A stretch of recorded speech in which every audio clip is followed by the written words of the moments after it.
আজকের গল্প একটি ভুতুড়ে শিশু।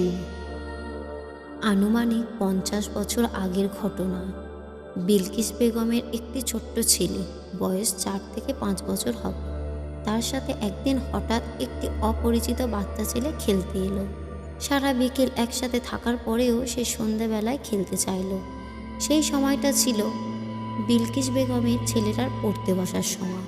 অপরিচিত ছেলেটি পাড়ার সময় বিরক্ত করছিল, তাই সে বাধ্য হয়ে মাকে ডাকলো।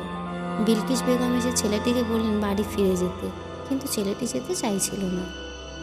এক সময় তিনি একরকম জোর করেই তাকে বাড়িতে পাঠাতে চাইলেন এবং দরজা পর্যন্ত এগিয়ে দিলেন।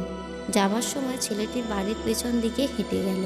পেছনে ঘুরে কেমন একটা অদ্ভুতভাবে হাসল আর হাতের ইশারায় বিলকিস বেগমকে ডাকলো। বিলকিস বেগম লক্ষ্য করলেন ছেলেটার হাত দিয়ে মাটির দিকে কিছু একটা দেখাচ্ছে। কি দেখাচ্ছে সেটা দূর থেকে বোঝা গেল না। তিনি আর এই বেশি মাথা ঘামালেন না, ভাবলেন বাচ্চার ছেলের খেয়া। ঘরে ফিরে গেলেন বিলকিস বেগম।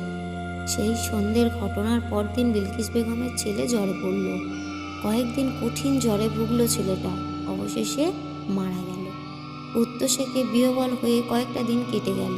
আস্তে আস্তে যখন স্বাভাবিক চেতনা ফিরতে শুরু করলো, হঠাৎই মনে এলো এই অপরিচিত ছেলেটির কথা, তার অদ্ভুত আচরণগুলোর কথা। এইভাবে একসময় মনে পড়ল মাটির দিকে ইশারা করার কথাও। কি দেখতে চেয়েছিল ছেলেটা সেদিন, আগে অথবা পরে? আর তো কখনোই দেখা যায়নি তাকে। কে ছিল সে? কোথা থেকে এলো? আর আসার সাথে এই মৃত্যুর যোগ কি আছে? কৌতূহলবশত তিনি বাড়ির পেছনের দিকে গেলেন সেই জায়গাটা দেখার জন্য।